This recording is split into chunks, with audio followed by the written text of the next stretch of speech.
കാണണമായിരുന്നു. മുകളിലുണ്ട്. അയ്യോ, പിന്നാലെ ഞാൻ ഈ ഷോ രഹസ്യങ്ങളൊക്കെ മുമ്പ് പറയത്തില്ല, പക്ഷെ ഇപ്പൊ നമുക്കത് പറയാം, പലരും പറയുന്നുണ്ട്. വേഗം ചെന്ന് നിന്റെ തലക്കകത്തിരിക്കുന്ന രഹസ്യം പരസ്യമാക്കിട്ട് വാ.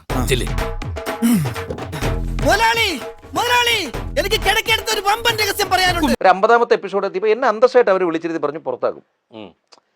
അനന്തൻ നമ്പ്യാരെ എന്നെ തല്ലല്ലേ, ഞാൻ ഒരു കുറ്റവും ചെയ്തിട്ടില്ല. ഇങ്ങോട്ട് നോക്കി, ഇത് ഞാനാ പ്രഭാകരൻ നമ്പി. 50 എപ്പിസോഡ് വരെ നിങ്ങൾ വളരെ മനോഹരമായിട്ട് കളിച്ചു, പക്ഷെ റേറ്റിംഗ് ഇല്ല. ഞാൻ പേടിക്കേണ്ട ഒരു ഐഡിയ ഉണ്ട്. അടക്കള വശത്തെ കുറ്റിയിൽ ഒരു കമ്പി കെട്ടി പുറത്തേക്ക് ഇടുക, വരുമ്പോ നമുക്ക് വലിച്ചല്ലോ. ഞാൻ അടിയിന്ന് തള്ളിത്തരാല്ലോ. ക്യാപ്റ്റനായിരുന്ന ടൈമാണ് ഏറ്റവും കൂടുതൽ എന്നെ വിമർശിക്കപ്പെട്ട ടൈം. ഞാൻ ക്യാപ്റ്റനായിരുന്ന ടൈമിൽ എനിക്കിപ്പോഴും അഭിമാനമാണ്. അതിനുള്ള കാര്യം എന്താ അറിയോ, ആ ഒരാഴ്ച അടി കിടന്നില്ല. ഒരു അടി ഉണ്ടാവുമെന്നാ ഞാൻ വിചാരിച്ചത്. എവിടെ ധൈര്യം ഇല്ലെന്നേ ഒരുത്തനും. വെറുതെ വളവളന്ന് വല്ലതും പറയാനില്ലാതെ ഹൈദോസിനെ കൊണ്ടൊന്നും ഒരു കാര്യമില്ല. നല്ലൊരു അടി കണ്ടിട്ട് കാലം എത്ര. ഞാൻ ക്യാപ്റ്റൻസിയിലേക്ക് വരുമ്പോൾ പിന്നെ ലാലേട്ടൻ തന്നെ എന്നോട് പറഞ്ഞത് വളരെ സമാധാനമായിട്ട് ഇവിടെ പോകണം. ഞാൻ അതുപോലെ നോക്കി സമാധാനമായിട്ട് ഒരാഴ്ച കൊണ്ടുപോയി. ആരും ഷോ ഉണ്ടായിരുന്ന കാലത്ത് നിങ്ങൾ കച്ചവടക്കാർക്കല്ല പൊല്ലാപ്പുണ്ടായിട്ടുണ്ടോ? ഹൈദ്രോസ് പറഞ്ഞത് സത്യമാണ്. ആഴ്ചയിൽ 10-100 രൂപ കൊടുത്താലും ഹസനുണ്ടായിരുന്നപ്പോ സുഖമായിരുന്നു. ഒരാൾക്കും ആ സമാധാനത്തിന്റെ ആവശ്യമില്ല. പിറ്റേ ആഴ്ച ലാലേട്ടൻ വന്നു, എന്നെ ഇനി പറയാനൊന്നുമില്ല, അമ്മാതിരി ചീത്ത വിളിച്ചു. കാര്യം ഞാൻ റേറ്റിംഗ് താഴെ പോയി. എത്രയുണ്ട്? 1500. നിലയ്ക്ക് നിന്നില്ലെങ്കിൽ എല്ലാറ്റിനും വെട്ടി പോത്തിറച്ചിന്റെ കൂടെ വിൽക്കും.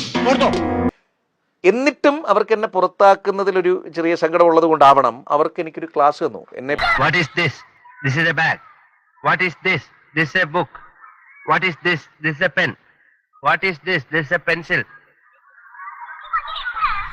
പിടിച്ചകത്തിരുത്തി ഒരു സൈക്യാട്രിസ്റ്റിനെയോ ഒരു കൗൺസിലറെയൊക്കെ കൊണ്ടുവന്നിട്ട് അവരെ കൊണ്ട് എന്നെ ഉപദേശിച്ചു. ഇങ്ങനല്ല, ബാറിൽ തല്ലുണ്ടായ പരിക്കും വെച്ച് സെന്റിമെന്റ്സ് അടിച്ച ഒരിക്കൽ ഇന്നലെ നിനക്ക് തിരിച്ചു തന്നില്ലേ? അതിന് നീ ഭാഗ്യമുള്ളവനാ.